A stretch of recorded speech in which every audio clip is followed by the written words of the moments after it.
Okay, you're all set, Kevin. Okay. I'd like to call the June 7th, 2021 meeting of the Town of Niskayuna Planning Board and Zoning Commission to order. Mr. Henry, would you please call the roll? Mr. Laflamme is excused and absent. Mr. Screbutenis, I think may not be on the call yet. Mr. Khan is excused and absent. Mr. McPartlin is excused and absent. Mr. Darpino. Here. Mr. Oster. Here. Ms. Shenfield. Here. Ms. Gold. Present. Chairman Walsh. Here.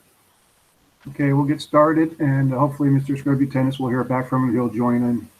Okay, so we have minutes to review, and it's the minutes from the May 10th, 2021 meeting. Can I have a motion to accept the May 10th, 2021 meeting minutes, please? So, Mr. Chairman. Motion for acceptance by Mr. Oster. Do I have a second? Second. Seconded by, that was Ms. Shenfield, correct? Okay. All right. Comments and corrections. I've got a list. So how about I just go through it, and if I missed anything that anybody else has, then I'll give you an opportunity. How's that? So first up, and I'm going to just swap screens here. In the minutes on page 2, line 42. On page 2, line 42, there's a couple changes. It says Ms. Robertson stated she received a phone call from Miss Janet Rennie of 1218 Hempstead Road, in that period, and that's all it says. So the meeting video was reviewed, and I'd like to make a motion. Well, let me just go through all the changes, and the change there will read: Ms. Robertson stated she received a phone call from Miss Janet Rennie of 1218 Hempstead Road, who said she was opposed to the subdivision and wanted to make sure that it was on record with the planning board. All right, and I know the planning office has that changed. So that's one. And then if we go to page 7, line 263, and these are just minor, these next couple. Page 7, 263, I'm scrolling through, we'll get there. Okay, this is regarding that street improvements. Ms. Robertson stated that as of now, there is no summary of conditions yet. Strike conditions and replace that with comments. No summary of comments yet. And then also on page 7, line 269 and 270, commission of business, and then line 70 says no commission of business. Just strike the word of in both of those. It was commission business for our agenda. Okay, so those are all the changes I have. Does anybody else have any other changes to the minutes or questions or comments? No other changes? Okay, how about I'm going to make a motion that we approve the minutes as modified. Do I have a second on that? So, second. Seconded by Mr. Oster. Thank you. All those in favor of approval of the minutes as modified signify by saying aye. Aye. Aye. Anyone opposed? Hearing no one opposed, the minutes are approved as modified. Thank you, everyone. Okay, and we have no public hearings tonight, so we'll move right to privilege of the floor. Ms. Robertson, have you received any communications regarding privilege of the floor, or do we have anybody online? I did not receive any email requests or phone calls. Okay, and we have nobody online wishing to be heard regarding privilege of the floor? Okay, hearing no one and not receiving any requests, we'll close privilege of the floor and we'll move on. We have no unfinished business tonight, so we'll move right to new business. And under new business, we have a few resolutions. First resolution being Resolution 2021-20, a resolution for preliminary subdivision approval of a 3-lot minor subdivision at 509 Fillmore Avenue. And as always, that resolution was posted on our website, but I am going to summarize and read the conditions. Resolved that the Planning Board and Zoning Commission does hereby grant minor subdivision approval for a 3-lot subdivision at 509 Fillmore Avenue as shown on a map entitled Lot Line Modification and Combination Plan, lands now or formerly of Ronald G. Martell in Town of Niskayuna by ABD Engineers LPP, dated 3/25/2021, subject to the following conditions. 1. Prior to recording the plat, any minor textual changes to the subdivision map will be addressed to the satisfaction of the town planning department. 2. In conjunction with recording the plat, developer shall work with the town legal department to transfer the 0.1 acre parcel from the town of Niskuna to the developer. 3, in accordance with Chapter 180 of the Soil Erosion and Sediment Control Ordinance of the town of Niskuna, the applicant shall put in place soil erosion and sediment control measures sufficient to stabilize disturbed areas. These measures shall be satisfactory to the superintendent of water, sewer, and engineering and shall remain in place until such time as natural vegetation has been successfully established. 4, wetland boundaries shall be recorded and shown on any plot plan of a building lot containing wetlands. Wetlands may not be disturbed, drained, or physically altered in any way without first contacting the Army Corps of Engineers. Additionally, the town of Niskuna requires that no land can be disturbed within a 25-foot buffer from the boundary of the wetland. 5, prior to the issuance of any building permits, any engineering and drainage concerns will be addressed to the satisfaction of the town superintendent of water, sewer, and engineering. 6, the applicant shall make an effort to retain as many of the site's trees as possible during any construction. 7, no further subdivision of these parcels shall be allowed. 8, prior to recording the final subdivision plat, a street tree planting plan shall be submitted to and approved by the Niskuna Tree Council. 9, prior to issuing a building permit, any new houses shall be referred to and reviewed by the Architectural Review Board. Mr. Oster, do I have a motion on this resolution? I move that this resolution be adopted. All right, Mr. Oster, move for adoption. Do I have a second? Second. Seconded by Mr. DiArpino. In discussion. No, I Any just, comments, Lou? certainly, again, I don't think this is a super complicated transaction taking place, and I think it incorporates the perspectives that the Tree Council had made about wanting to incorporate additional tree plantings. And so and also consulting with the Architectural Review Board. So I think it's pretty straightforward. Okay. Now, the only thing, a couple things I'd like to add. One is for the planning office, under condition number 2, it says from the town of Niskuna to the developer. In this case, we have an applicant / owner. Should that say applicant versus developer, or is it clear enough? We can change that to applicant. Yeah, I just think because, it's the land is being transferred to the applicant. If he were to sell that, that would not be in keeping with any legal agreements that have been worked on, correct? Because it's between Mr. Martell and the town. Yeah, we can change that to applicant. Okay. And the other comment I have is that this is a pretty good plan. There's pre-existing non-conforming structures on one of the lots, but this kind of like puts things back, together, and by recombining the lot and purchasing the piece of land from the town, it makes for a better situation over there. So, I'm going to fully support this. But I'm going to make a motion that we modify condition number 2 and we change the word developer to the applicant. Do I have a second on that? Second. Seconded by Ms. Shenfield. And all those in favor of the modification signify by saying aye. Aye. Aye. Aye. Anyone opposed? Okay, no one's opposed, so we have a modified resolution right now. Any other comments? Questions? I just wanted to mention, like, condition 1 is like fairly simple. We put it in there sometimes, and a lot of it has to do with labeling. So like Mr. Kimmer, like on the subdivision plat, I think the new area is bolded on one lot and not on the other 2, but we would probably actually want to have a lot number. So we'd have lot numbers 1, 2, and 3, like just little tiny things like that. So there'd be some minor textual changes, but nothing that would, impact anything. I checked the notes. Everything's good. It's mostly just labeling of the subdivision parcel. Right.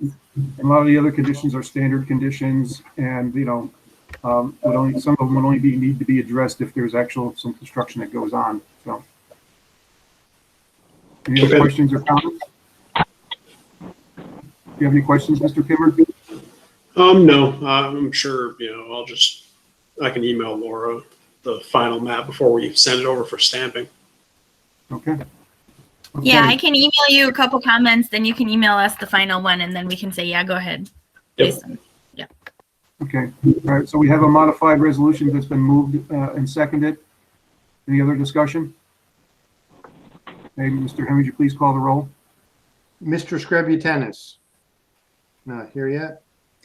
Mr. Darpino? Aye. Mr. Oster, Aye. Ms. Shenfield, Aye. Ms. Gold, Aye. Chairman Walsh. Aye.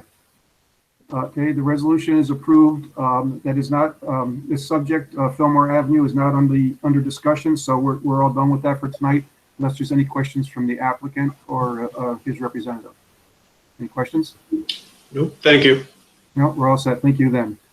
Okay, we'll move on to our, by the way, I just got a text from Mr. Scribby-Tennis. He will not be joining us tonight. Okay. Next resolution is Resolution 2021-21.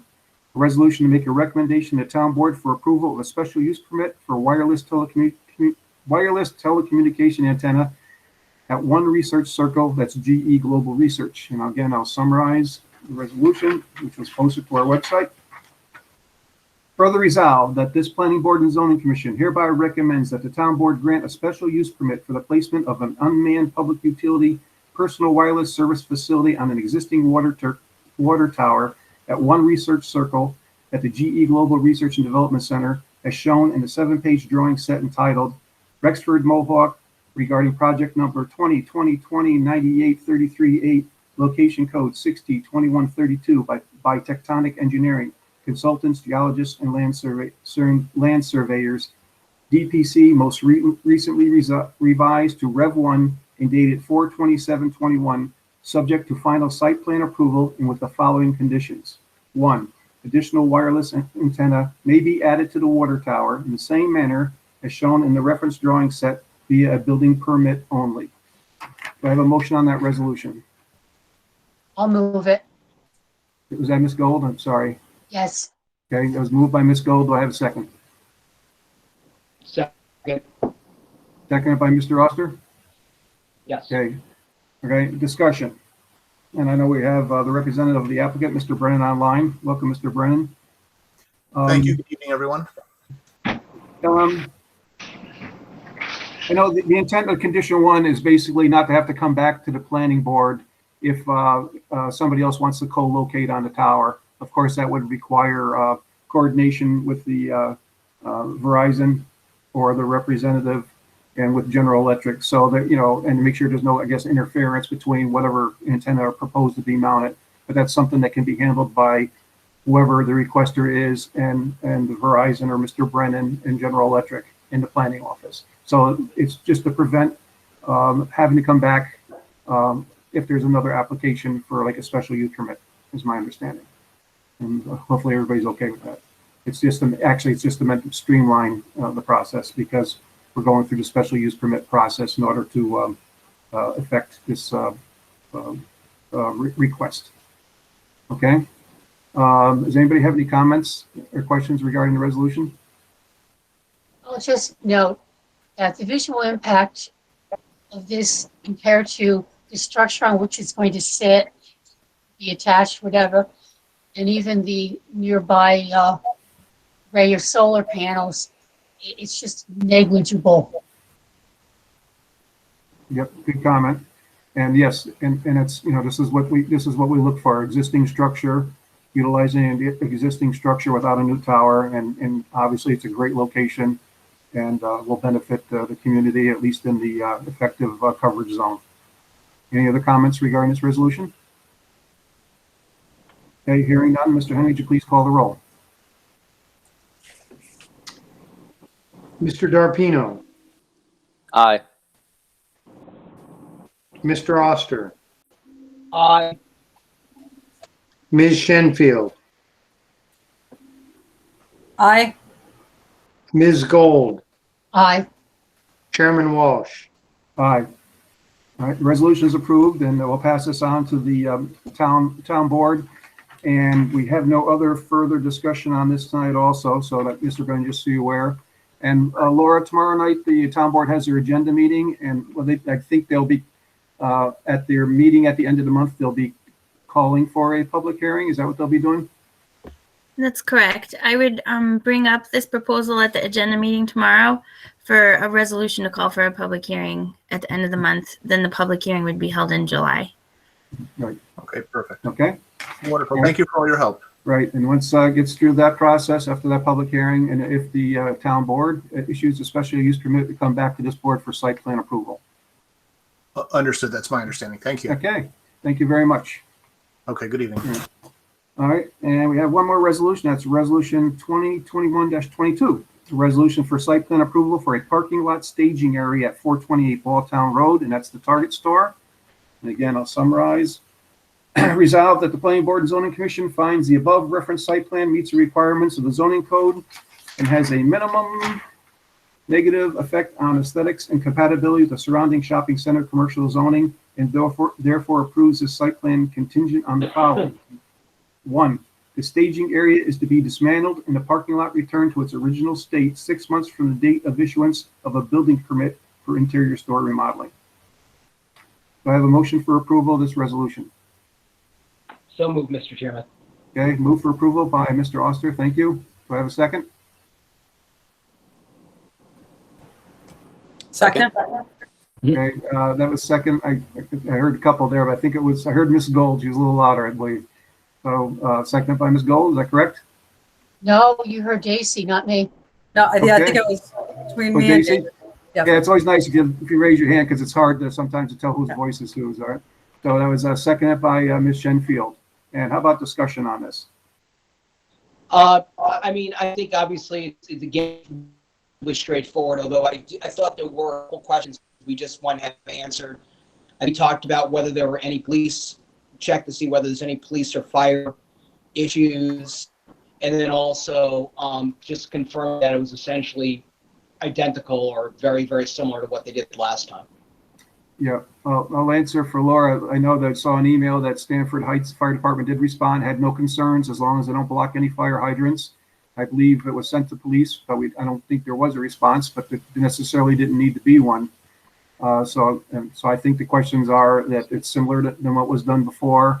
I think the timetable was about 4 months that they talked about once they issue a building permit. So we kind of give them a little bit, in case of a problem, a couple extra months there to make sure they are able to disestablish the staging area and return to normalcy, I guess. Is that And correct, it Laura? is, yeah, and it is substantially similar. I was able to, you can actually see it on the aerial from Google. Yes. Okay.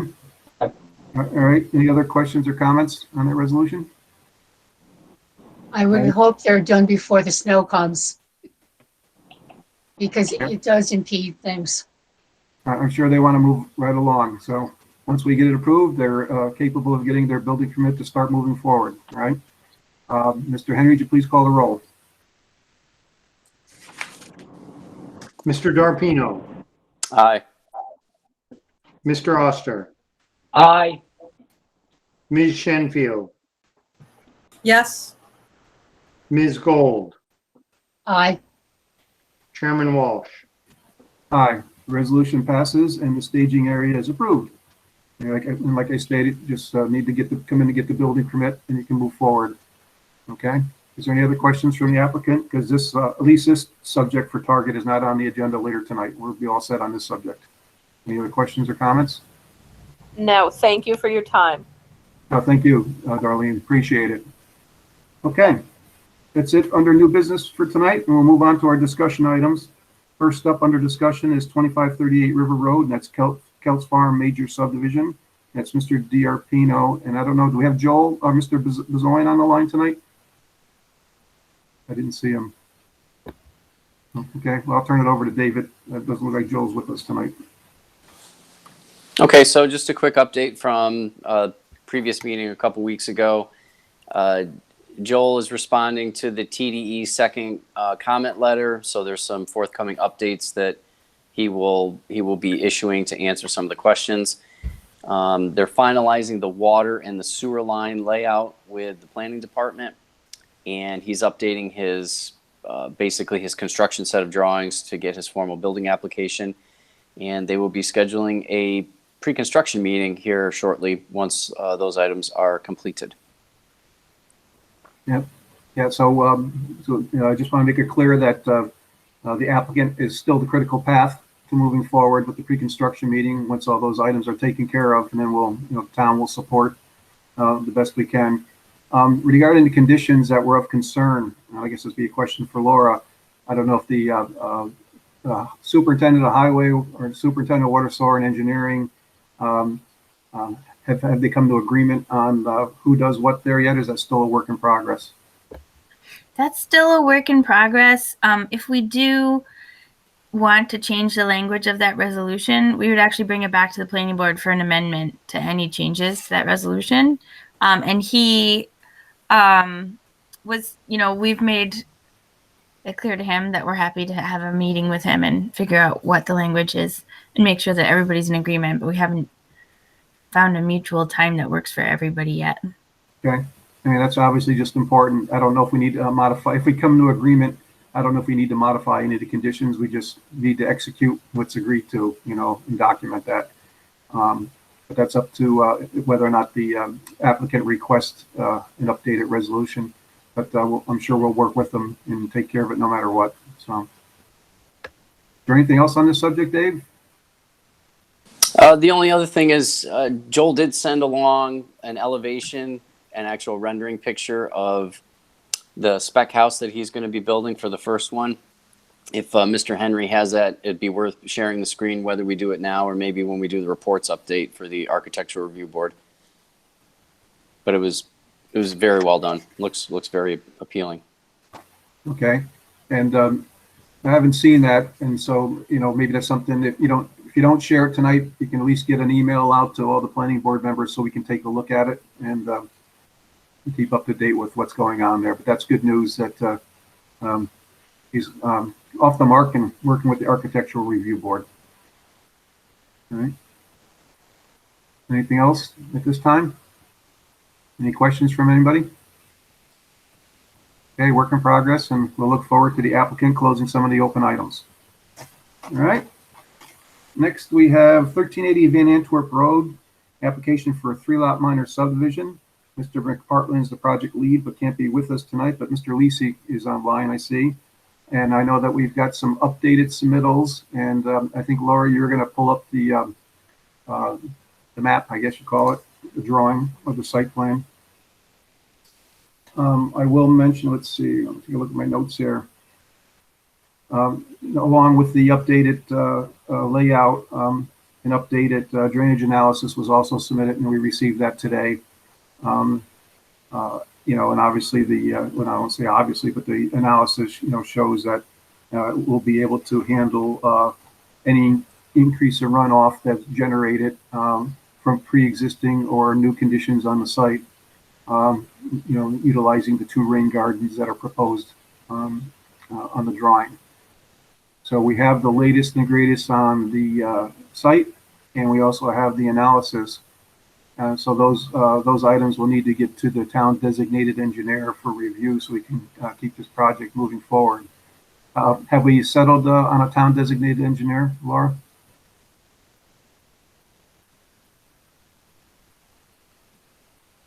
Oh, looks like Laura froze there.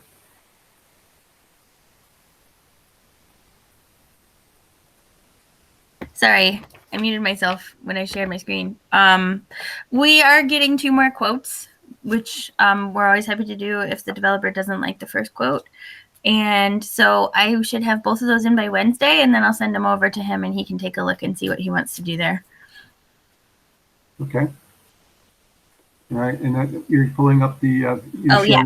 So here's the new one. Oops, sorry. Now I'm all messed up. Sorry. Yeah, here it is. I have to go full screen or you really can't see anything. That's the drainage analysis, right? Yeah, right. That's the drainage analysis. Here's the new one, and Luke can speak to this too. I think he made the garage a little smaller so that you can save. There's not all of them are marked. There's a fair number of trees on the corner here. I think with this, the way this works with the rain garden here and the garage there, that you can pretty much save all the trees in that area. Right, Lou? That's correct. We made the garage 24 by 24. Yeah, so a little smaller. Yeah, a little smaller, but it now saves all those trees that when we did the walk. And they're nice looking trees, so that's a benefit to the neighborhood. And then yeah, so we got the new drainage analysis, and then I showed this drawing to the engineering department, and they still want to work with Lou directly on where the water line, how the water line is going to work. But we can have the TDE look at the drainage.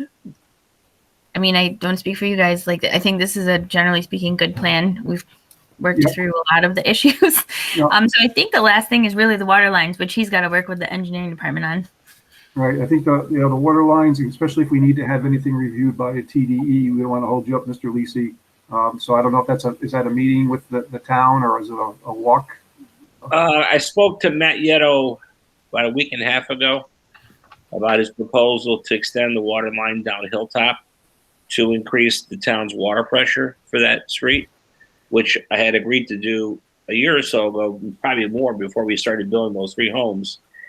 At one point, he was going to put a proposal together what he would provide by the town, what he wanted me to do to dig the water line. He doesn't know exactly how much length of pipe we're talking about. He was supposed to give me that length of piping over a week ago. I still don't have it. Okay. So Matt, he called me and we had this conversation. I'm still waiting for Matt to provide me the information that he's looking for. And I talked to him about it today because Luigi emailed this to me today. I emailed it to both Josh and Matt and brought it over. I think it's about 600 feet, just measuring it like on the GIS. So he was gonna like follow up on that conversation he had with you and see if he could reach out to you and see what could be done there. Yeah, I mean, at one point he said he would provide the pipe. I would install the pipe. That's over $15,000. That's just the 600. Yeah. Yeah, I mean, I'm using it $25 a foot, which is relatively low, so it's not cheap. But again, he said he's going to supply the pipe. I said put a proposal together, let him know what you expect me to do, what the town will do, and we'll have a conversation about it. And I'm still waiting to hear. Okay. Yeah. Hopefully he'll reach out to you soon. I'll try and expedite that a little bit because it's really the last issue. So, but I did have it in front of him. He was really looking at it this morning. So hopefully he'll be able to get that information to you. Okay. All right. And the other item was a minor item, I guess, but it's still important. Architectural review board, just getting their feedback. Has that had an opportunity to occur yet? I thought I sent Laura Clark the plan of the house that we're supposed to build in the corner. Okay.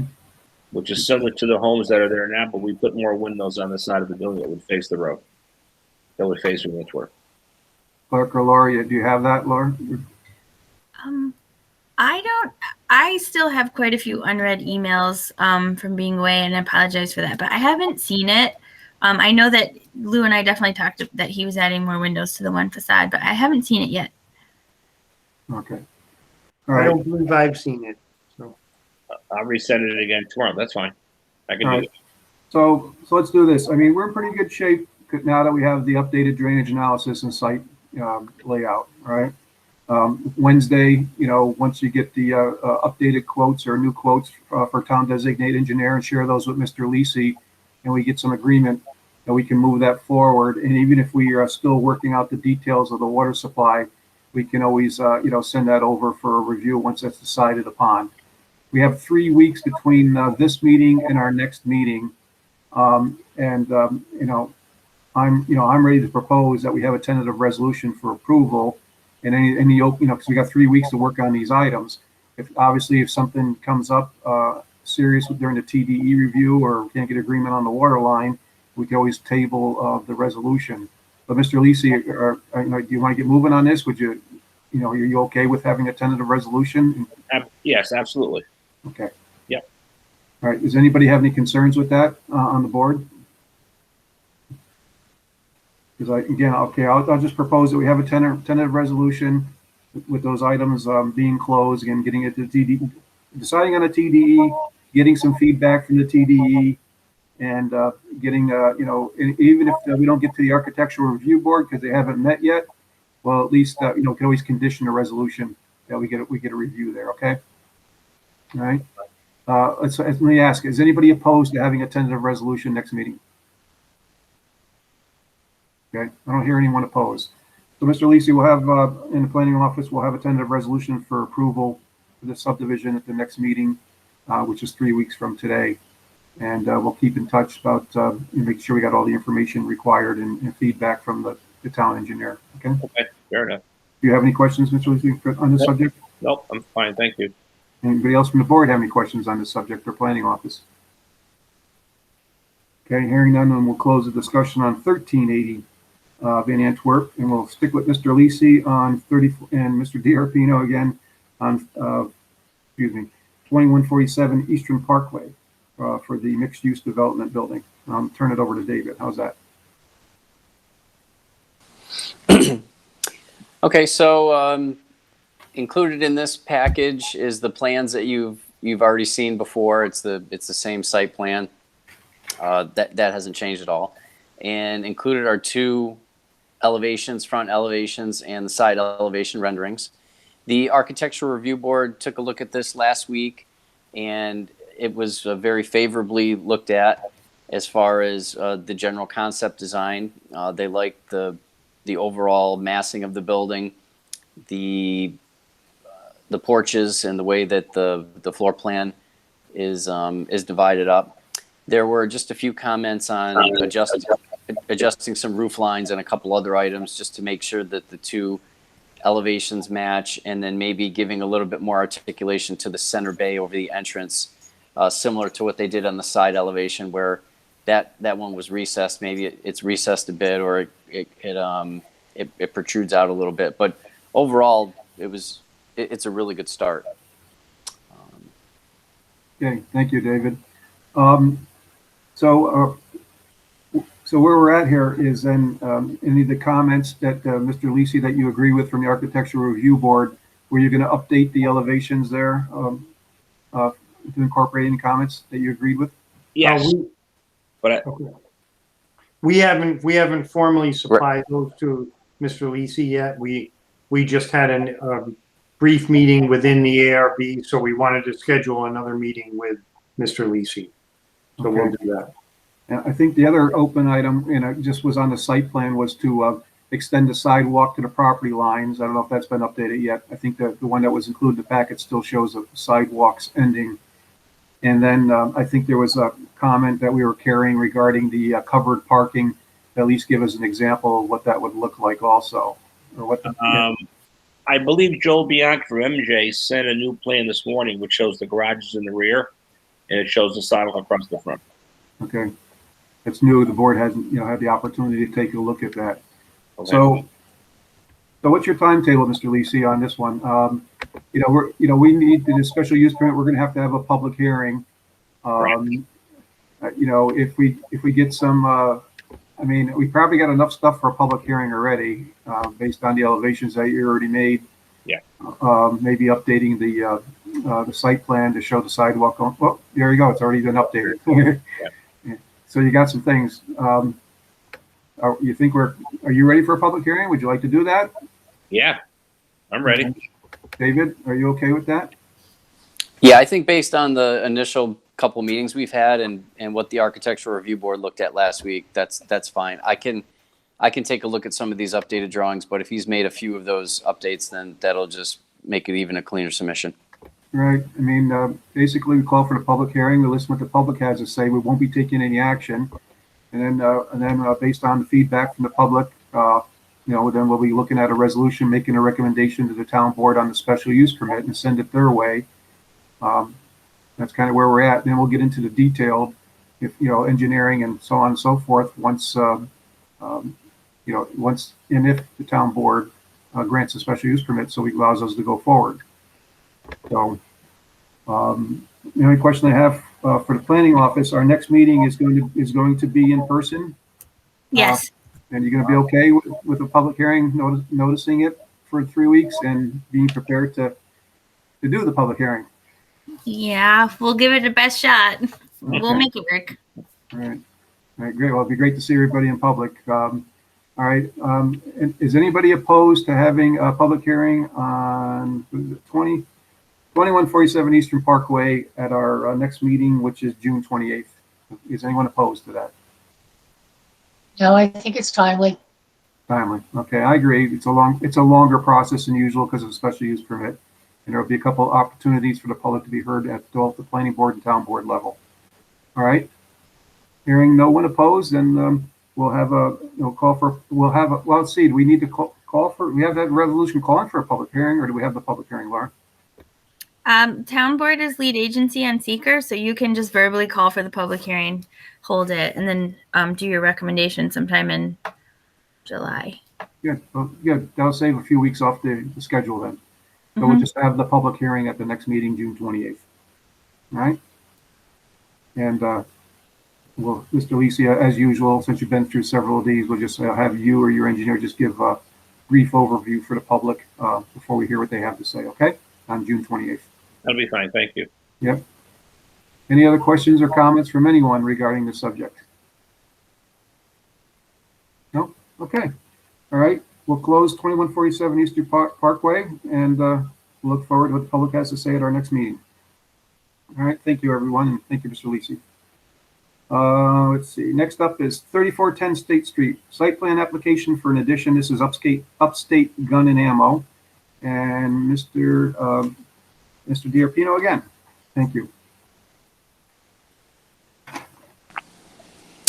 Okay, so there was some updated information that was sent out earlier today, and I did not get a chance to thoroughly review it before this meeting, but where we stand here currently is he's put together a package that explains all of the zoning items that he'll be going up against the to get relief from. The front yard, side yard, and the setbacks. And there was also a calculation done on the number of parking spaces, which also has to demarcate how many spaces that they were going to issue specifically for Crown Motors, and then the rest of them would be used for the remainder of the guns and ammo business.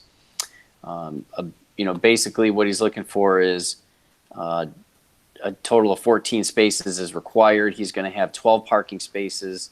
So the variance is going to request 2 parking spaces be waived.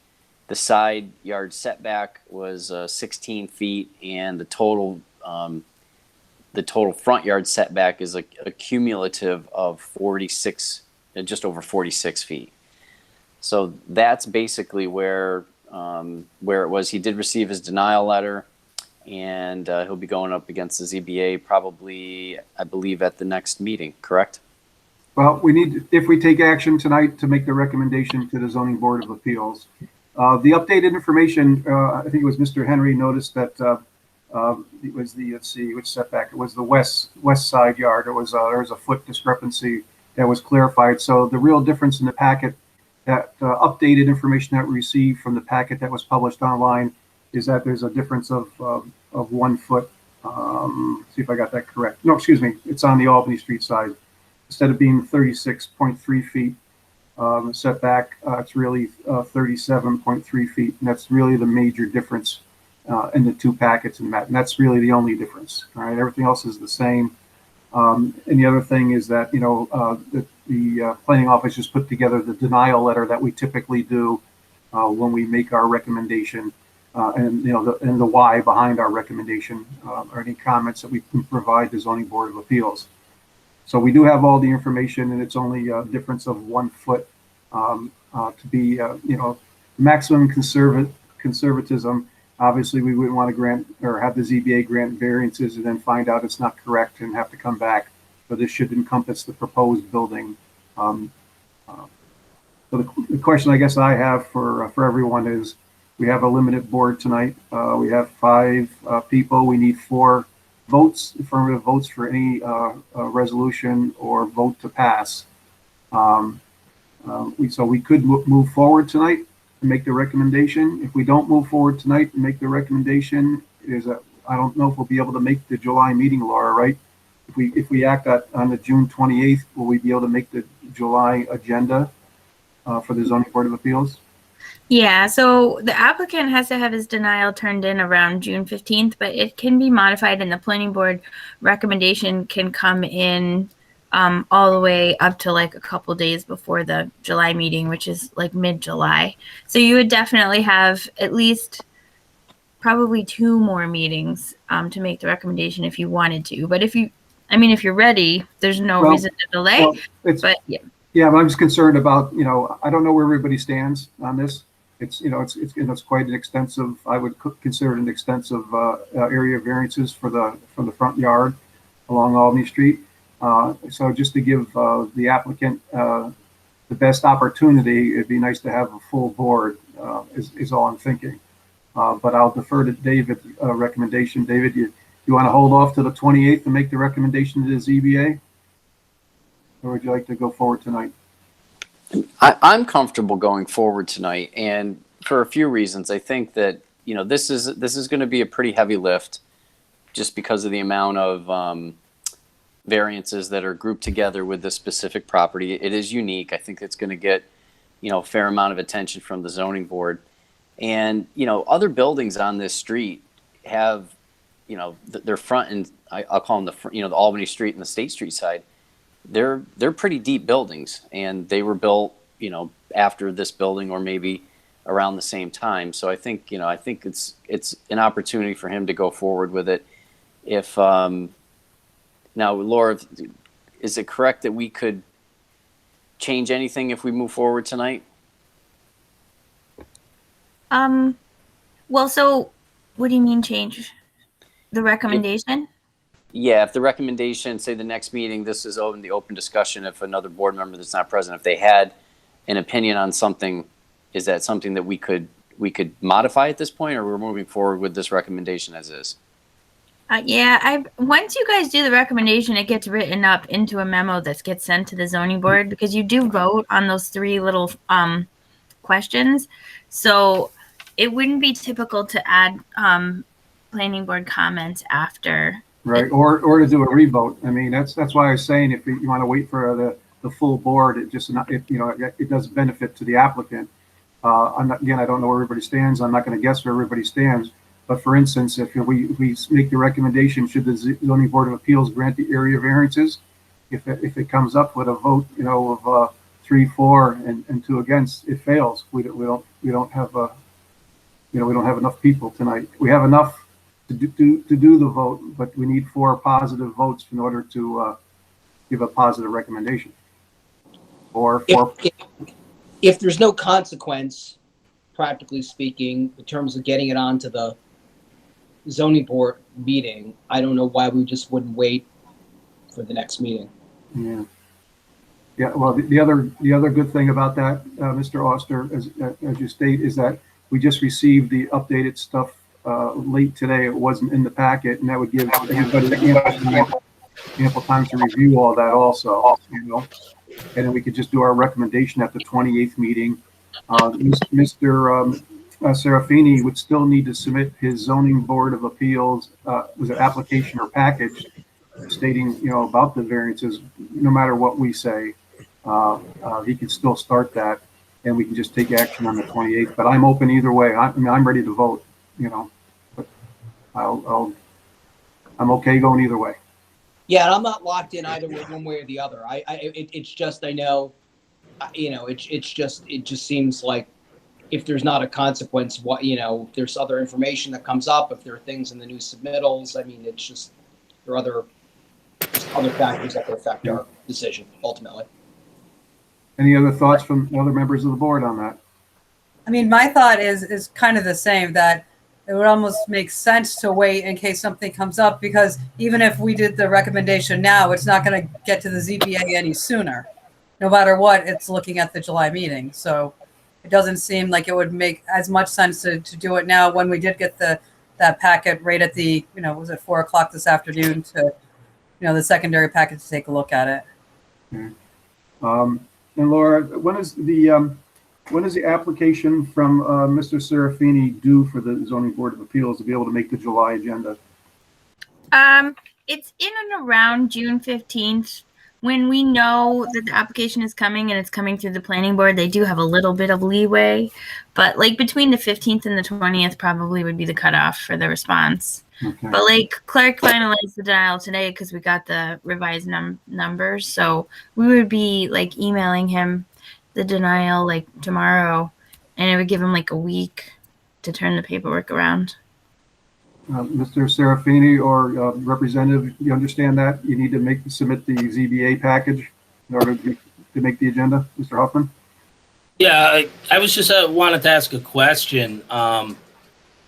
You know, the ZBA is the one that's going to make the decision whether they grant the variance or not. I mean, they could come back and say, we're not going to grant you 46 feet. We're going to grant you 35 feet. And that's what's going to dictate our final design plans. Are you guys saying that as a planning board, whatever the ZBA grants us, you guys may not approve also? Is that what your concern is? No, that's not what we're saying. What we're saying is that the Zoning Board of Appeals is the authority on this matter. We make a recommendation to them. We give them our input. You know, is it consistent with the comprehensive plan, or is there effect on the comprehensive plan? Is it suitable for the area proposed? And do we recommend that the ZBA grant these area variances or not? That's what the questions that we ask and answer. And what we're talking about, whether we do that tonight or do we wait when we have a stronger board, meaning we have more members available, and we do that on the next meeting, which is the 28th of June. Either way, Yeah. the ZBA will get our recommendation either way. Okay, I understand what you're saying. I guess I would just state that if the planning board doesn't feel like this plan, there's an appetite for this plan to get a recommendation to the ZBA. I mean, we've been showing this building out to this location the whole time. I mean, if over the last months you guys got the have the feeling that you're not going to approve this, I mean, what's the point of? I mean, we should. First of all, we don't back now. Chairman Walsh, I actually think I understand this a little bit more. From my experience with board service as well, I do understand the desire to have the full board available for voting, just in case there are, some who may recommend against and others that for. Definitely understand it. Obviously, my concern is that we do have some timetables that we're meeting, and the fact that we're not going to lose time is perfectly fine with me as long as we're not losing time. I will be out of town on the 28th, actually traveling, so I won't be able to make that meeting. So I would, in a sense, I'd like to be able to give you any input that you would need from me tonight, but I do understand that there may be, a couple other board members who aren't present tonight who could have questions. I just unfortunately will not be available to answer them on the 28th. Yeah, no, I don't want to speak for David, but I think the planning board has enough information to make our recommendation. Well, okay. I don't know, right? I don't know where everybody stands personally, but we have enough. It's really, are you going to be able to get the application in for the Zoning Board of Appeals based on the information you provided the planning board? The whys, why it's okay, why the ZBA should grant your variances. I think I'm comfortable with the concept of what needs to be provided to them and the time frame necessary to get it through by next week.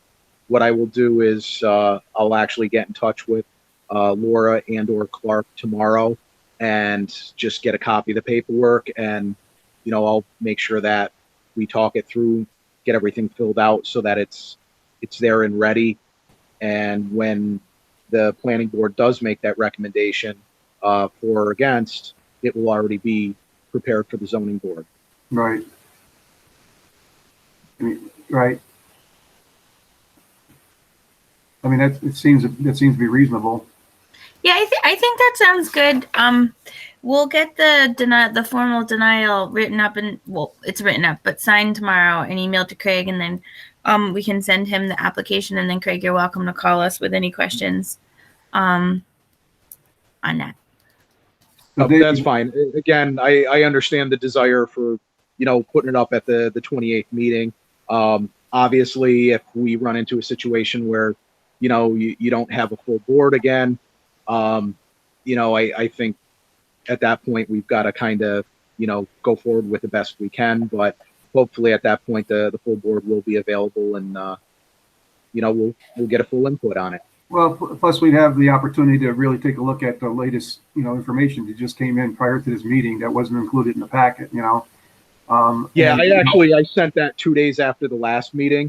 There was one line revision that they asked for this morning. So yeah, the 1 foot difference, right? Or, yeah. I believe so. So Yep. it shouldn't be a lot different, but again, I understand your desires. Yep. Hey, Laura, for the ZBA application, is there a fee that also has to go along with the paperwork? Yeah, it's $200. And okay. So David, so it sounds like it seems reasonable to wait. Mr. Serafini has to submit his paperwork. I mean, I don't want to take a vote, but we can, if anybody has any concerns regarding the application, we can speak about it now and share that with Mr. Serafini. I mean, I'll tell you right now, I'm aligned with David personally. I mean, it's a tough situation over there. It's a pre-existing, building.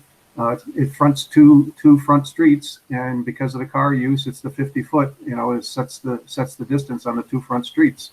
So my personal opinion, I don't mind sharing it, is that as long as the building, the side of the building that faces Albany Street is done with some care, it'll be an improvement over what's over there now with the storage container, and I think it'll complement the neighborhood and allow Mr. Serafini to expand and keep his business in Vista Una. That's kind of where I'm at. Anybody else have any thoughts at all I'd like to share? But I mean, that's where I'm at. So, I know we can hold off to the 28th if everybody's okay with that. Sounds like the feedback I'm getting is we should hold off to the 28th when we get more members of the board present in case it's a close vote on this recommendation. And it doesn't impact the applicant at all. And he still needs to get his paperwork in for the Zoning Board of Appeals based on the information that was submitted, the most latest information that was submitted. That sound reasonable to everybody? Are you okay with that, David? Yeah, I'm fine with that. I think if it's not going to affect his application, the only other question I would ask is, the zoning board does cap out on the number of projects that they see each month, correct? Oh, they don't? No, they've gone No? past midnight before. Oh, good for them. Okay. I didn't want to have our delay possibly impede him on his application if that was the case. No, for sure. He can have some wiggle room, but I think for sure we can get him on July. There's no problem with that. Laura, do you know the date for the ZBA meeting in July, or Mr. Henry? Yeah. I do. And actually, Chairman Walsh, if I could just run through the dates one time all together and make sure everybody's on board. So we're saying the denial will go out tomorrow. Mr. Serafini will file an application to the ZBA by June 15th. That will get him on the agenda for the July ZBA meeting, which is July 15th. The planning board will vote on the recommendation to the ZBA at the 6/28 planning board meeting. And then the ZBA would review the case on the July 15th meeting. July 21st. Yeah. Did that get moved to the 21st? Okay. Yeah.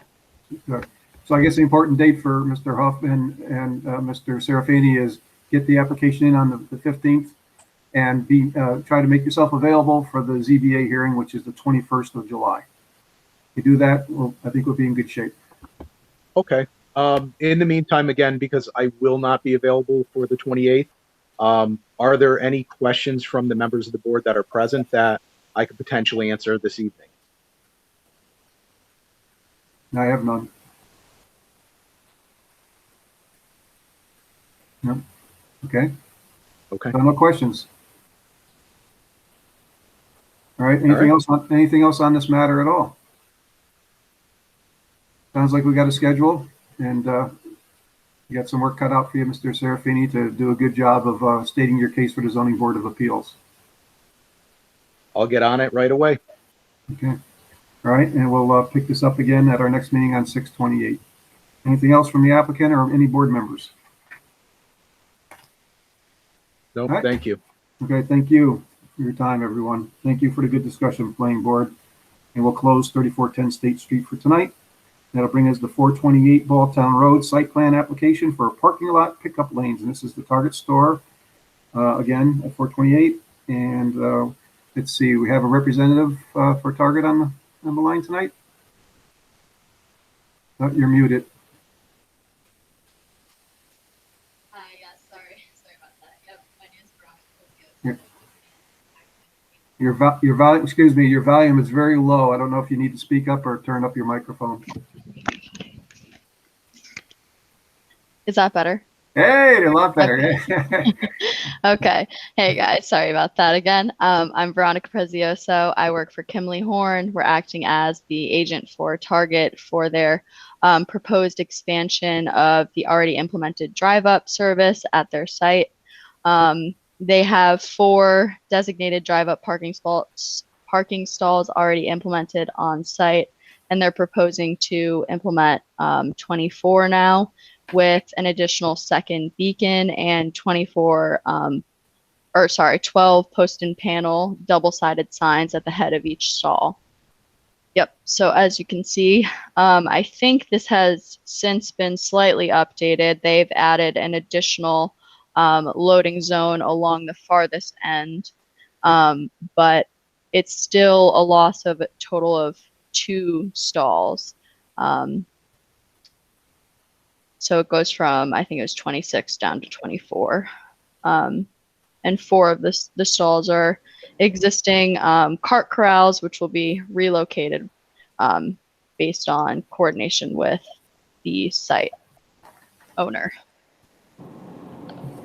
Okay, just looking at trying to find my notes here. The only question I had, the planning office in the packet put out the past resolution for the approvals of the beacons from before.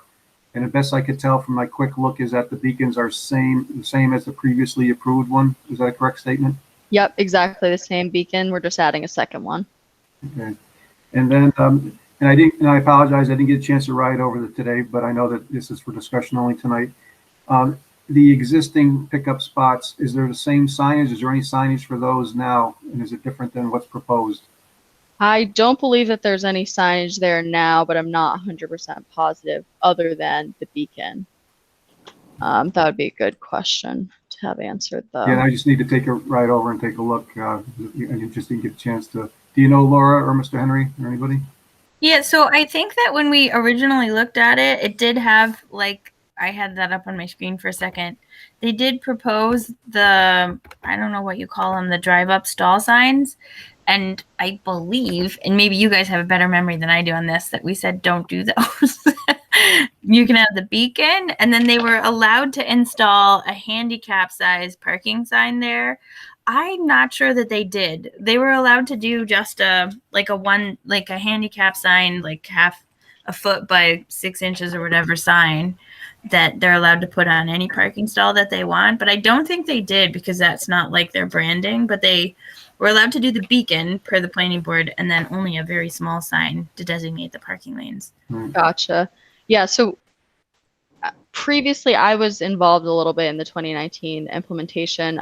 So I believe that what they would have done if it wasn't the actual post and panel sign that they were proposing is they had these temporary stanchion signs that were kind of rolling. You could roll them away if you needed to, that they were installing, I think temporarily, but then in some places where they weren't allowing the post and panel signs, they would do that permanently or something like that.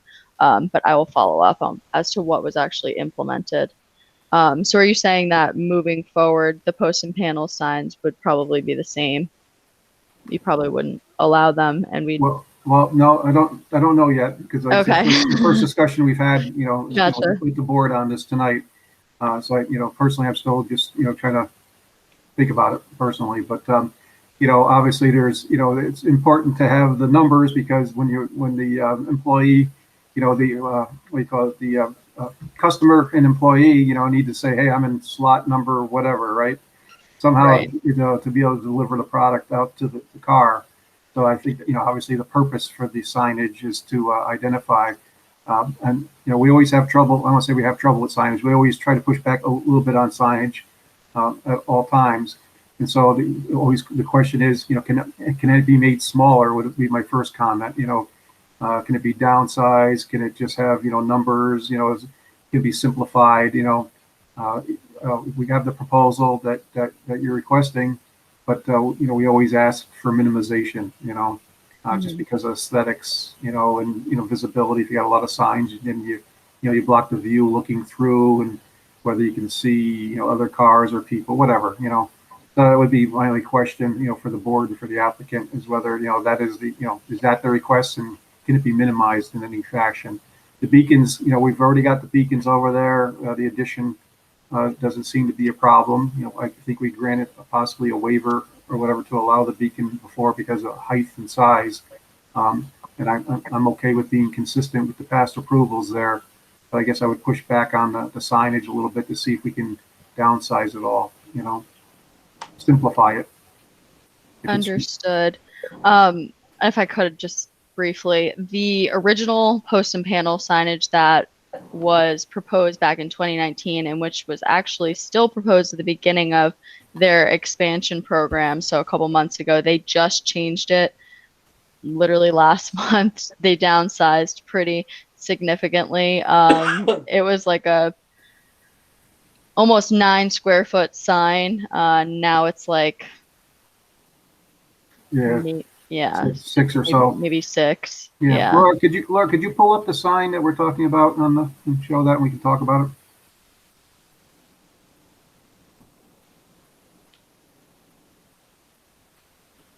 And the other thing, timetable for this, with the construction going on, would this be something after the construction period, or something that goes along with the staging area that we just previously approved? Well, again, it's funny that you say that. We haven't been in coordination with the remodel interior, but normally we do coordinate with them, and we can. Normally what happens is we will stage in that same area with what minor things that we need to stage. It's like maybe a backhoe. That's probably the biggest thing that we'll need. And the time frame is roughly 3 to 4 months. Okay. Laura, could you do a favor and try to zoom in on one of those signs? Right, yeah, on that drawing, just kind of pick. There we go. Mr. Chairman, I just want to get a clarification. So is this going to take up 24? Is the proposal to take up 24 spots in front of the store? That's my understanding. Yes. Yes. And would those spots only be available for? I mean, obviously you wouldn't block handicap spots, but would those spots only be available for people doing drive up?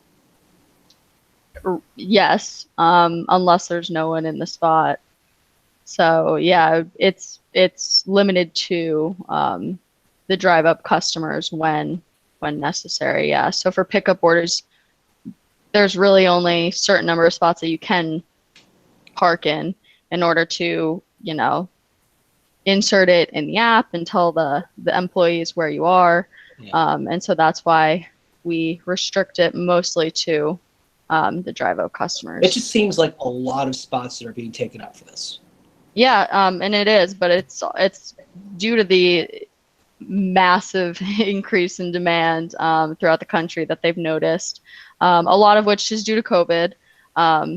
And they are noticing that it's staying pretty high, the usage of these pickup programs. So right, but I guess what I'm concerned about is that those spots will be taken up by, taken up there, and then for everyone else, there's a significant spillover effect, and people have to park further and further out. For those who might otherwise park there, and it's just going to make it like people are walking a mile to get in the Target. Well, actually, the main entrance to the store isn't where we're proposing it. The main entrance to the store is farther away. This is just a secondary entrance. That was not clear from the map. That was not clear from the map. Yeah, it's the main entrance to the store is about four parking stall lengths, or sorry, 4 Aisles. aisles. Yes, that's the word. 4 aisles farther north. Okay.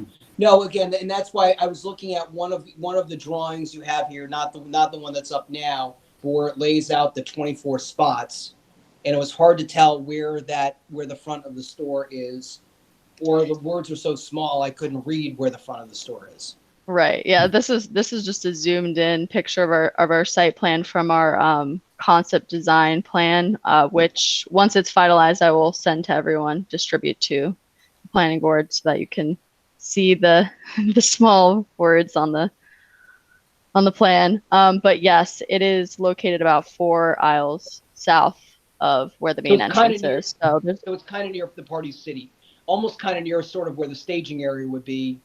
But the other thing, yes, but closer to the store, closer to the stores. Right. Yeah. If you mentioned it earlier, if you look at the aerial where they're staging on the northern aisle, that is the aisle that they're proposing.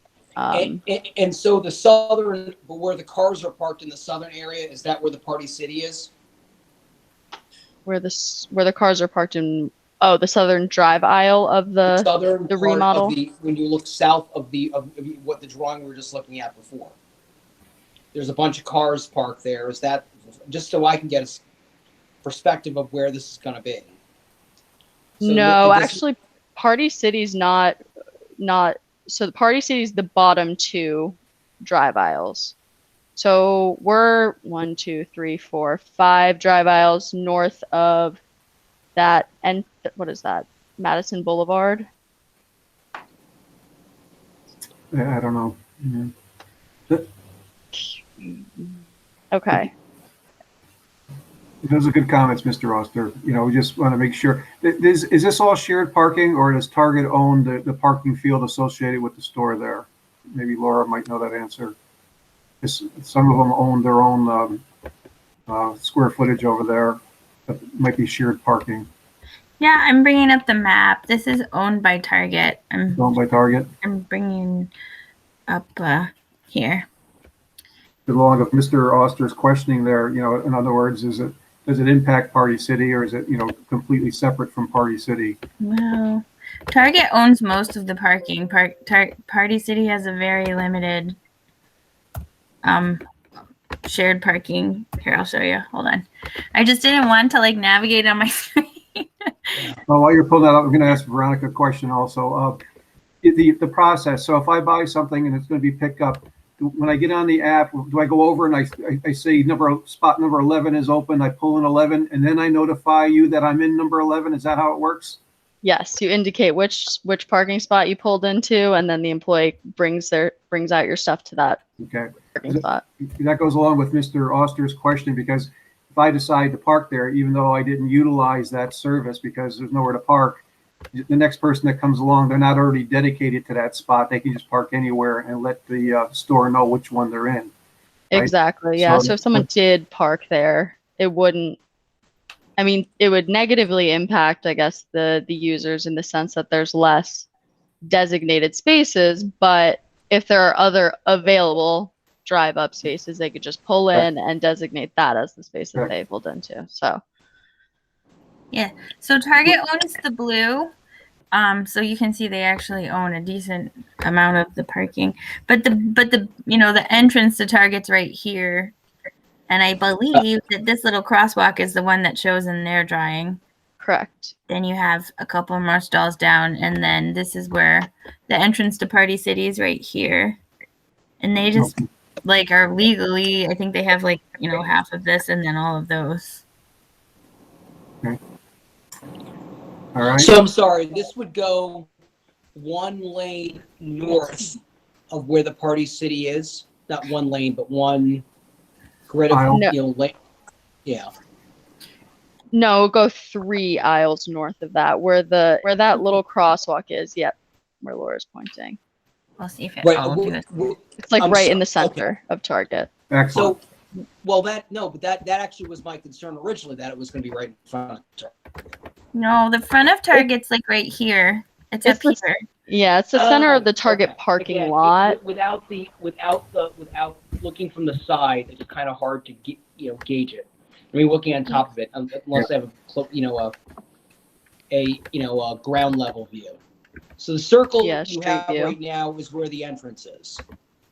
Yeah, that's the entrance to Target right Gotcha. there. Okay. And it's defined by that sidewalk. If you want to park, there you can walk right down that sidewalk, Right. without walking through the parking field, get right to the front door. Okay. So Sorry. that all makes, makes sense to me. I mean, and it looks like there's sufficient parking. I mean, we can always take a look at the number of spaces that are potentially impacted. But, every time I've been over there, it seems like there's spaces available, and you might have to walk a little bit further if you don't utilize the pickup. But that's a store decision, I guess, right? Who's my little guy? I like dropping the little guy. Yeah. But then, So- of course, it gets the other question you were asking before, Mr. Chairman, about like the staggering of the construction, and then in this area, and is that just all going to take up all these spots over there? Yeah, or I was just asking whether if it's, if there's an overlap between the staging area and this proposal, they need to work it out. They, obviously, if they got stuff stored in the area where they're planning on doing this upgrade, they got to wait for one thing to be done or relocate. So that's up to the applicant to make sure they're coordinating the space so that both projects can be executed without impacting each other. So my only comment is still the signage, and I don't know what the rest of the board feels. Is that and I'm sorry, Laura, to cycle you, but if you could pull the sign up, we never got a chance to really talk about it. Is whether that's appropriate, whether it's too large, whether it's necessary, that kind of that's all. It's a discussion, And if you zoom in on one of the signs again, Laura, and I apologize. She's good at it though, Laura. Thank you. So it's like it shows basically 2 foot by I don't see the bottom dimension. It's basically 2 foot by 3 foot. Right? 2 foot 10 inches. Oh, there you go. Sorry. Yep. So, and that shows to the outside of the. It's 2 foot because it's 2 foot. My glasses. 2 foot 6 inches. 2 foot 6 inches. Right. So that's 30 inches by 24 inches is what I think I see, unless I'm wrong, right? That's correct. All right. So the question is, obviously you need to identify the area that they know to park there and the space and the number of the space so that you can put that in the app. So does it need to be that big, or is there a better way of doing it? And I'm just talking here because we're going to see 24 of these, right? Or there's going to be 12 of these signs on each side. Will be the space 1 and space whatever on the opposing side, right? 12 and 24, or 1 and right. Yep, right. Yeah, exactly. So And we had previously, or Target had previously implemented, which is what is existing on site. They had striped the numbers on the floor, but they were seeing that was causing safety and confusion issues if there wasn't also a sign, or instead to have a sign would likely be more safe and effective. So yeah, especially when there's snow on the ground, right? So right, yeah. Yeah, I in the Northeast, especially. Yeah. So I'm just challenging whether if you talk to your sponsor, whoever you need to work with, is there other municipalities or other locations where people have or boards have pushed back a little bit on the sign, and did Target make any accommodations to minimize the sign? I guess would be my question. Yeah, I mean, again, the other alternatives that have come up in the past were the stanchion, rolling wheelbase type, kind of like the handicap sign that we discussed. And then this was essentially what came out of a lot of our discussions with previous towns and jurisdictions that didn't like the big signs. So this was the minimizing effect. Yeah. And does the Latham or Albany or Clifton Park Targets have this, or Glenville? That's a good question. What were they? Sorry. I was just looking at the other Targets in kind of the area. There's one in Latham. Yeah. There's one in, you can tell I'm a frequent Target shopper. Yeah, I could. Glenville, Albany, yeah. Yeah, Albany. you're right, Mr. Oster. It's a good question. there's enough of them around. Latham is up the road a bit. Clifton Park's nearby. Glenville has 4 lanes, just like Niskayuna. Glenville just has 4. I mean, four spots. Well, 4 spots. Yeah. 4 or 8. And a beacon. So Glenville has a beacon and 4 spots around the beacon in the middle, and then 1, 2, 3, 4, just like Niskayuna.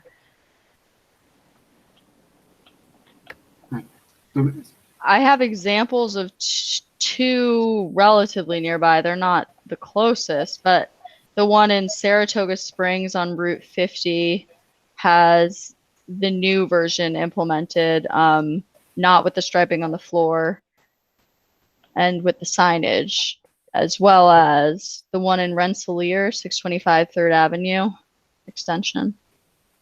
Those are the 2 examples that I could recently pull up that have, within the past few months, have had the expansion implemented. Okay. I guess I talked enough. Is there any thought from members of the board regarding concerns with this request or application? Any feedback? Yeah, I'm concerned it's an awful lot of parking to give up as well. But aside from that, I'm just curious on the timing. So the timing should take, I mean, just to implement the restriping and signage should be no more than 2 weeks max. But the beacon could take a little bit longer. So that's why we say like a month, roughly. Not that much time. Yeah, it looks like there's, sufficient parking is gold. I mean, it's quite the parking field, just that some customers may have to park at different locations or walk a little bit further, but that's, I guess, a target decision. I'm more concerned about the signage. Is everybody comfortable with the signs at all those, parking spots? Is there any thought on that? I just wonder about the need. I mean, I get that maybe 4 might be too small now, and there's obviously the pandemic not forced, but made people even much more amenable to the idea of sort of the drive-in, pick it up, they put in your car. I just wonder whether 24 just seems like too many.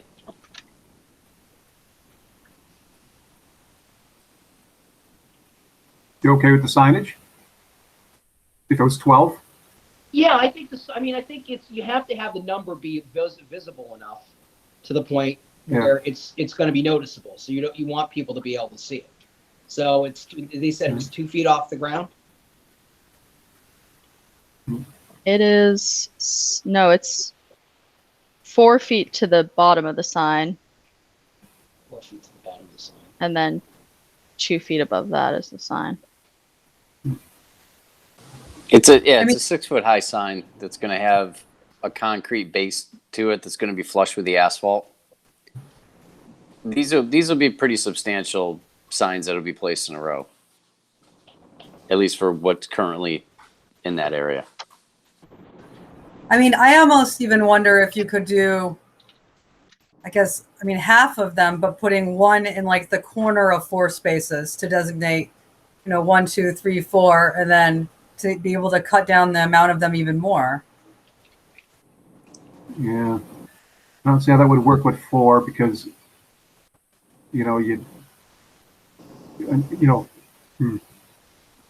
I guess, yeah. Well, I was going to say, my thought is being somebody who has started using this service sometimes and found that it is very convenient. I also like using the service. You go once and you automatically know where you're going. And I'm not sure I've had to, at least currently, even put down what line or lane number I'm in. You just have the vehicle description of the car and they just go right to it. Yeah, that's one option. Again, I want to redesign it for the applicant. This is their request.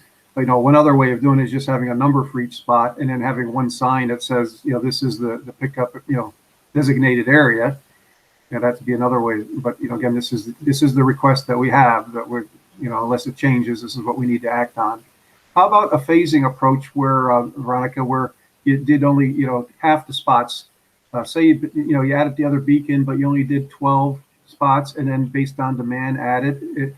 Has Target really done the analysis that shows there's a demand for 24?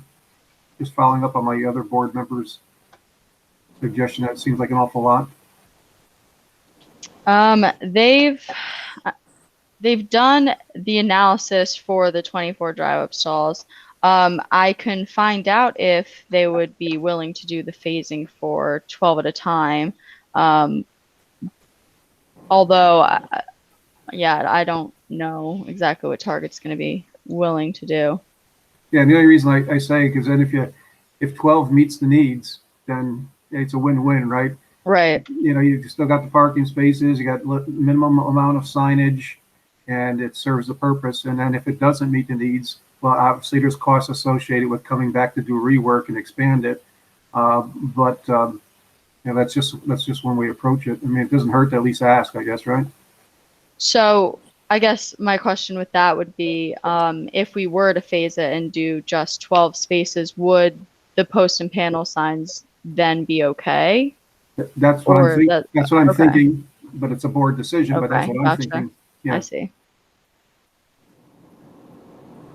That kind of handles some of the concerns about loss of parking, the number of signs. So you basically, get half of what you want, and then if it doesn't work, well, you come on back and. Understood. Yeah, that makes Or sense. we could, another option would be that we could actually, Laura, maybe we could even condition an approval. If the board is in agreement, I want to speak for everybody, where half of them are allowed, and then based on demonstrated need, would have the option of expanding it at a later date. Just talking out loud here, and some suggestions. I like that approach because I'm not sure the demand is going to continue as high as it currently is. I've noticed in other places that there are more cars in the parking lots, there are more people in the stores.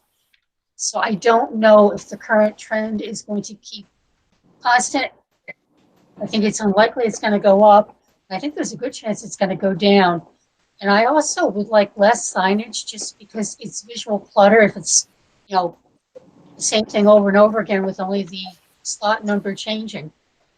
Yeah, thank you. And that's why I was suggesting if we go half, at least it's even though it still might be too much signage, it's an opportunity to minimize the signage, and then only go more if it's needed,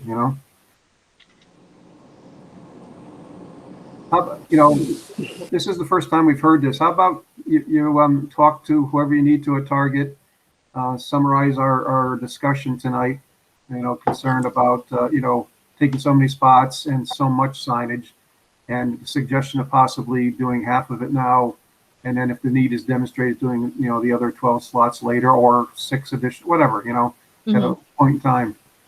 Does that seem reasonable at this point in time? Just get some more information?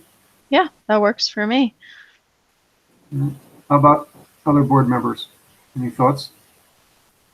I think going back to have a further conversation about reducing, I don't want to say clutter is probably not a good choice of words, but reducing what they're seeking to do, I think would be good to do. Yeah. And I kind of agree with Ms. Gold about, what's the future hold as we come out of COVID and everything. And it seems like the market trend is more, have it on my front door the next day, like the Walmart or Sam's Club, if you pay the extra fee to be an exclusive member, it's on your door the next day versus driving over to even pick it up. And that's why, is there really a need, All right. Okay. So go ahead. I was going to say, so let's leave it at that. Why don't you, share the feedback you received from the board, see Target's position on, any alternative signage that may be available at other locations that push back on signage, right? And then if the answer is no, and this is a signage that, we're sticking with, and that's, that's the way we want to go, about whether they would consider reducing the number of spots, say to 12, and with the potential of expanding if there's a demonstrated need, and see how that works out. Okay. And then we can talk about that at our next meeting. We'll get a project lead assigned to this, And then, at the next meeting, if we're comfortable, you get some answers for us, or you can get it to, get us before the meeting, get it to the planning office, any feedback that you can give us. And then at the next meeting, we can, give a thumbs up and go forward with a resolution for approval, or, or at least put it to vote in front of the board. Okay, sounds good. Any other thoughts for the applicant, comments?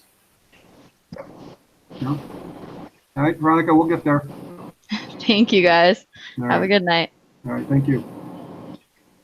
Yeah, thank you, everyone, for your patience on that one, because especially the Storts representative, since you were last on the agenda.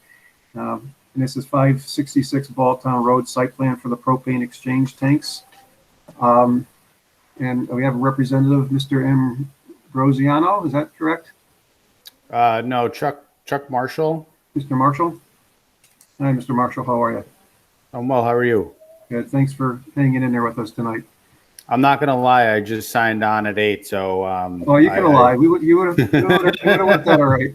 Yeah. Well, so we have an application, and we've been reviewing these for other applications. I believe CVS, and I believe there was a gas station that was looking at doing something similar. And so we're just trying to be consistent with doing the site plan review. And so we've received the information on what the proposal is, and we know the location. So I think it's, I don't want to say it's straightforward. Obviously, it's, more propane tanks, but obviously there's a business need. So do you want to just kind of quickly brief us on the proposal, and we'll discuss it? I mean, basically, we did a exterior freezer and siding modification to the shop a couple of years ago. At that time, it was just kind of, for lack of better terms, missed to add the propane exchange. We have propane in almost all of our other stores. So now we're just going back and adding it. The placement of the propane requires the placement of 2 additional bollards because of the fire code. And those would be installed in front of the shop. The shop was paved flush. So each, spot has a bollard in front of it, and these 2 proposed bollards would be placed in between 2 existing bollards. The cage for the propane is about 3 feet deep. And there's some sidewalk capability on the outside. Basically, this sits under the existing mansard roof. Okay. And Laura, could you show us a map of where the location of the proposed propane exchange is? I think that's usually the only question we typically have is just where is it going, and whether there's any other options, because it may, the appearance of it or safety issues of where it's located, or whether it blocks, access or traffic or whatever. I think that's usually the kinds of things that we're interested in.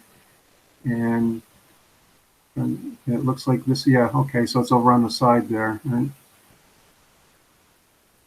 Yeah, so I mean, basically you got 2 sides that kind of face Balltown Road or Council Road. One side's Council Road anyway. I mean, I'll leave it to the board, but I guess I don't have a concern. Personally, any thoughts at all?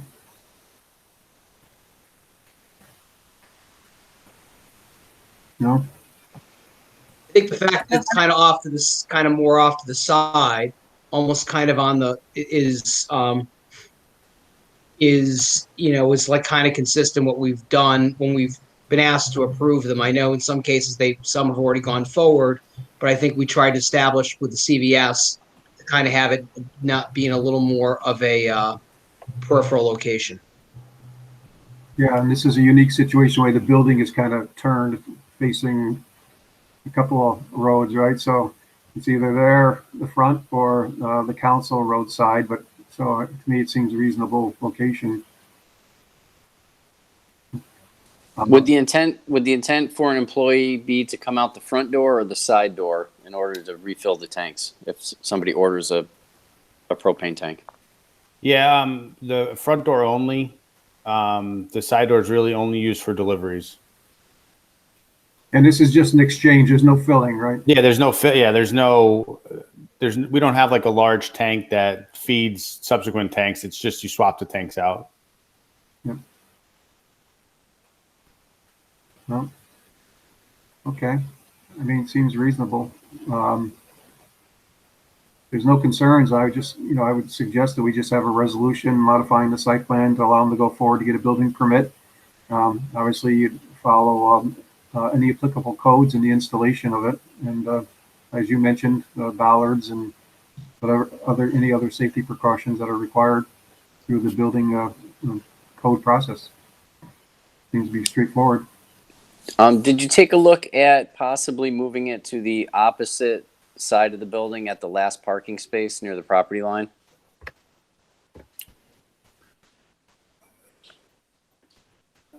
I mean, I think that puts it just too far away. I think this is just slightly more accessible. I think with a store that, runs double coverage, it wasn't considered. I think the other side, or the other reason that wasn't considered is because the HVAC unit's on that side, and there's already kind of one sidewalk obstruction. So this was considered, the only side without an existing obstruction. The other thing is that's like it would be placed like just east of the window. So God forbid something did happen, there would be, some visibility to it. Wait, we just put this one in there because I think like we did make CVS move it farther back. We did do that once. Yep. All right. Any other comments or thoughts regarding this application?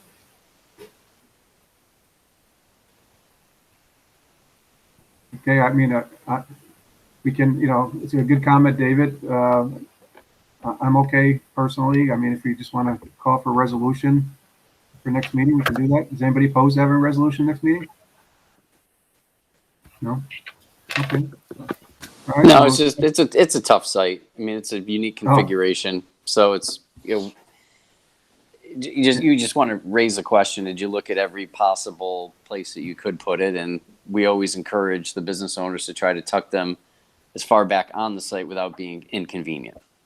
Exactly. Or a potential hazard that would create pedestrians walking into an area where there would be more traffic or something like that. So, yeah, if that one corner makes the most sense and not the opposite side, then I'm fine with that. And based off of your question, David, Mr. Marshall, you mentioned it, a window so you could see it. Is there, I'd have to go look at the store, but if it were to go further away, would it be, would you want it in front of a window, or would you rather have it in front of just the brick structure or the facade? No, it is in front of the stone. It's in front of the hardy board. I'm just saying it's immediately adjacent to the window. Okay. So, someone may be able to put an eye on it if something should happen or I got you. Just run out. Yeah. Okay. All right. Well, we'll have a resolution for next meeting so that we can close this. Okay. Okay. All right. I appreciate it. No, thank you, Mr. Marshall. All right. Have a good night, guys. Yeah.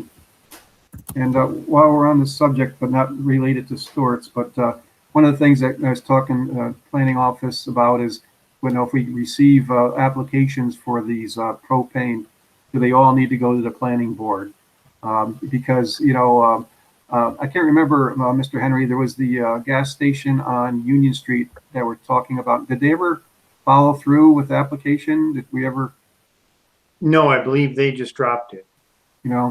But so the question is if it's at a location that's a certain distance away and it meets all fire code and building code, do we need to see these in the future, or should the planning office or planning department have the authority to issue a building permit and maybe only bring it to the planning board if they think there's a concern with the location? I'm open either way. Just want to throw that out there for discussion tonight. See if that would help the planning board from workload, and it would also help the applicant to streamline the process if the planning board didn't need to see these. Yeah, or we were talking like maybe we could like vote on guidelines. Like, they really couldn't be on the you know, the side of the main door or something. So if the propane tank like violated our general guidelines, then it would have to go to the planning board. But if you guys outline specific things that we could look for, and we could just check the 3 boxes, like, did they look everywhere? Is it far away? Is it, you know, not interfering with sight lines and sidewalks or something, then yeah, it's fine. If we're like, it doesn't really meet all these guidelines that the planning board's laid out for propane tanks, then we could bring them to you or something like that too. That's one way to do it. Of course, the planning office has lots of things going on, so that's, you know, additional workload just to come up with the guidelines. So maybe you can put, I would suggest that the planning office put that on their to-do list. But in the meantime, if somebody comes in, until we have those guidelines, we will just review it. It's not that big of a deal. But that's something that maybe in the future that we could help streamline the process of. All right.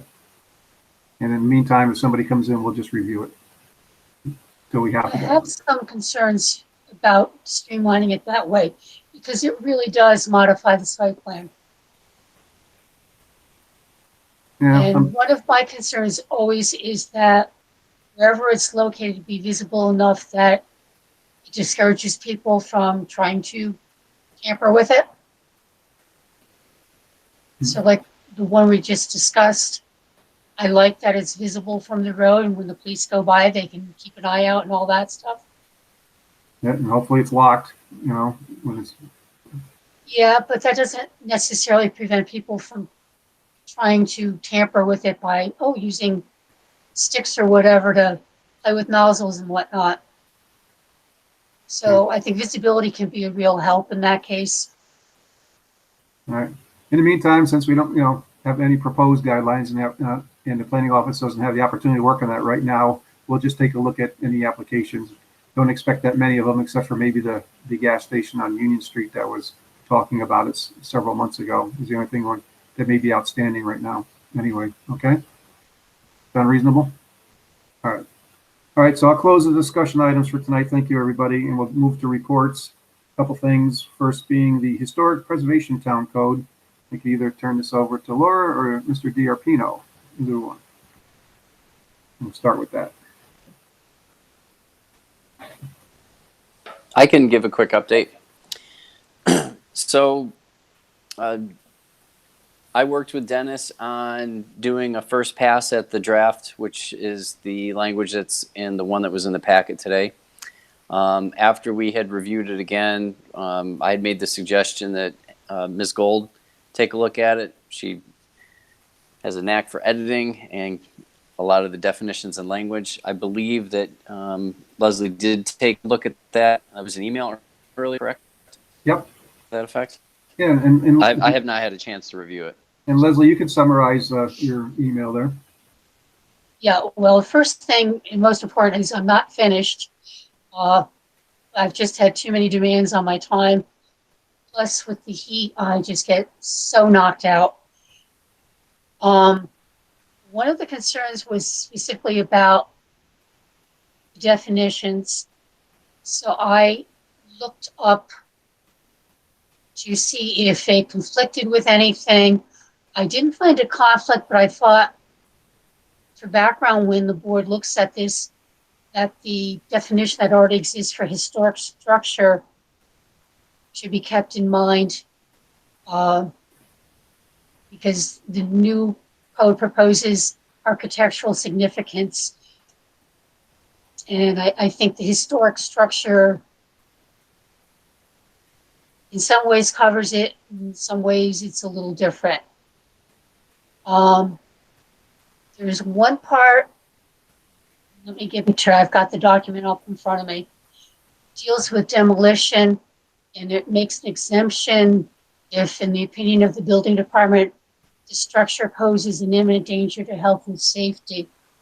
It occurs to me that sometimes another entity might be making that call. I know instances where the health department has. We used to have a county, a town doctor who functioned as our health inspector. We yielded that over to the county years ago. The county can declare that the structure is in such a state that it should be demolished. So I think we would need to add that, and I don't know if there are any other entities. And certainly if somebody comes in with a bona fide letter from a structural engineer that says the building is unsound, I don't think they're going to want to wait 30 days for the town to get around to giving them permission to have it knocked down, because there's a liability issue. So, and there's some other things that should be discussed. I think the biggest issue is the one that Ms. Robinson noted at the last meeting, which is whether we want to stay with the carrot approach or go with a stick approach. I'm firmly in the carrot contingent, even though the town doesn't have the money at this point to dangle much of a carrot in front of people. But I think it would make it one step easier for people who want to get their property listed on the state and or national register. The one thing that does is to help them get grants. The grant process, however, is extremely competitive. And I think Mike Screbutanis might know more about this than I do, but I've had occasion to learn quite a bit. Normally, the first cut is it old enough to be historic? I can think of examples where I would say something is historic even though it's not 50 years old. And I can think of plenty of examples where something's 50 years old but has little to no historic value at all. Mm-hmm. And those competitive grants really get into it. Different organizations have their own criteria, but they do elaborate them. And that's not something that I think we need to do, but at some point, that probably should be somehow put into the code. At least what the criteria would be, maybe not a point system or anything like many organizations have, but some indication, because while age of a building or structure is pretty objective, historic significance is far more subjective. There's some things most people agree on, and there are others that people really will disagree on. And my one other comment so far is that the definition of town register, I think it needs to be more specific, like town register of historic properties. If only because the town has a registrar who keeps registries and all that. I think it's just simpler if we're more specific what we're talking about. But I am still looking at it in terms of editing it. There's typos, there's places where it's misspelled, little stuff like that, easy to clean up. I just didn't have the time to do it all. I think David had worked on some of that as well. Okay, thank you, Ms. Gold, for taking a look at that. So you'll, either mark up any corrections on the proposed code, and then if there's questions or comments, maybe you can just write those down like in bullets, attach it to the end of the document, and then we can evaluate any of the comments or whether it needs to be modified to include any of those or not, and we can have that discussion again with Dr. Brennan and Mr. DiArpino and of course the planning office, and then we can drive it home. And once you've done that, and we've got a final close enough, I guess, code. One thing is we want the town attorney to take a look at it also, was on the list. And then once we've done that, and then I'd say we'd be good enough to pass it on to the town board, or do we need to take action on it, Laura? Do we need to make a recommendation and include it to send it on to the town board? I think we should make a recommendation, but we also talked about holding a public hearing, right? Yes. Yep. And I mean, I'm comfortable even with some of these open items, like putting the code out and having a public hearing at the next meeting, or we could wait one more. I'm open. I mean, I know that we have a public hearing next time, and we're going to have, since it's the first time back in public, it could be challenging, making sure everything works out okay. So it's really up to everybody in the planning office if you're ready. If you want to hold off to the meeting after a first meeting in July to do the public hearing for this, I think we have time, would be my opinion.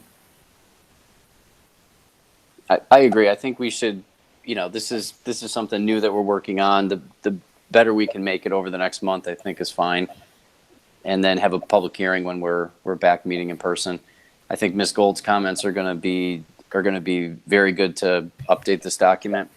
And just one thing to piggyback off some of her comments is that this index that we'll do, this compendium of cataloging the houses, I think will be the main document that we can refer to when we do have an application come in, or we do see a project that we feel is historic in nature. We can go back to that and say, yeah, the town and the committee took a hard look at this, and this is why we feel it's a historic property or site that contributes to the town.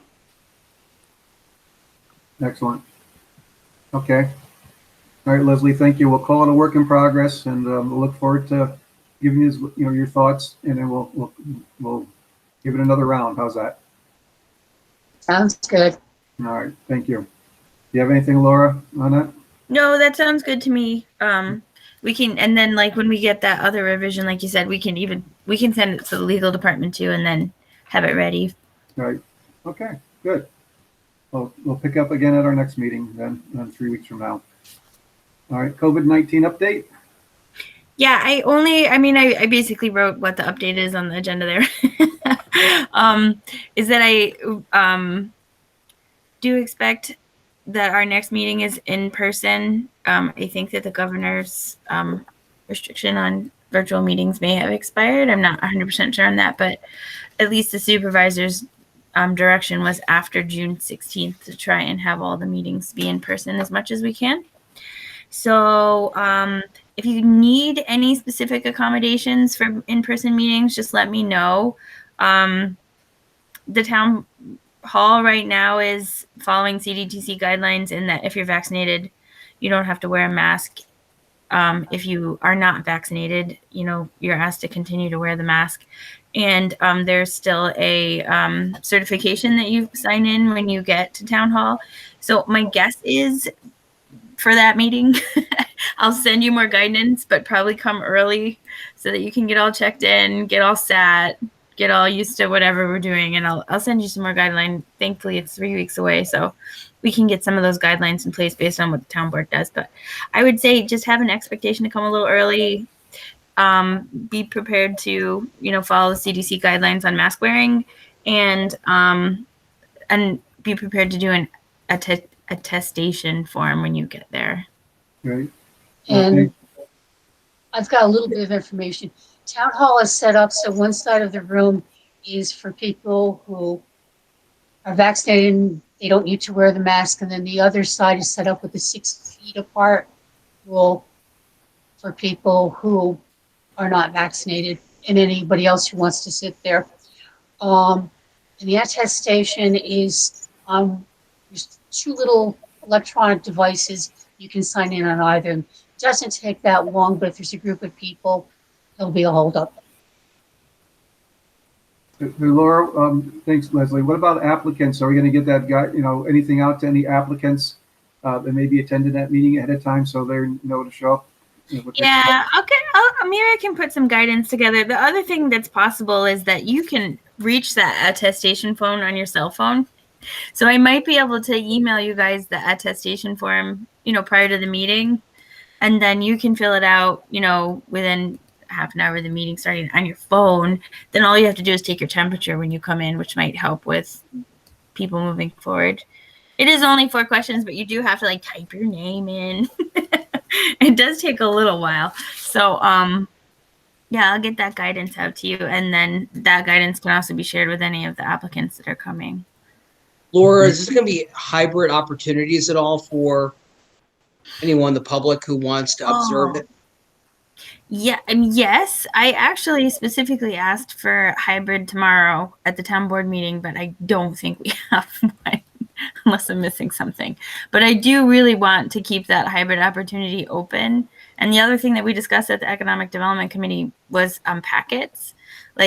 Are you guys able to bring electronic devices to that in-person meeting and have the packet, in front of you electronically? Would you be comfortable with that? Do we know, is there outlets that we can plug into? Like if, so that way Yeah, our, let me Yeah. know. I our think devices so. aren't dying. Yeah. Right. Yeah. Yeah, in fact, I will need an outlet because my battery's shot. I can only use my laptop plugged in, so.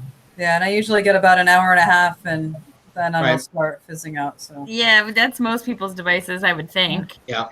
Yeah. Nice. And I have a dying smartphone. It's really a phablet, but it's old, and the batteries, it's going. Yeah, so maybe just email me and I can send this also out in an email because I mean, I think Clerk and I did an analysis of what it takes to actually do the paper packets. And it's a lot of paper and it's a lot of extra staff time. So if there's a way we can get away from the paper packets, it'd be great. And we talked about getting tablets that can just sit in the room that have agenda software on it. I know, to like Chairman's point, like we just do a PDF and you just have to scroll. But you can get like agenda software. You can just click on the item and it takes you directly to it, right? So you have the agenda up front. So like that stuff could potentially be in the works.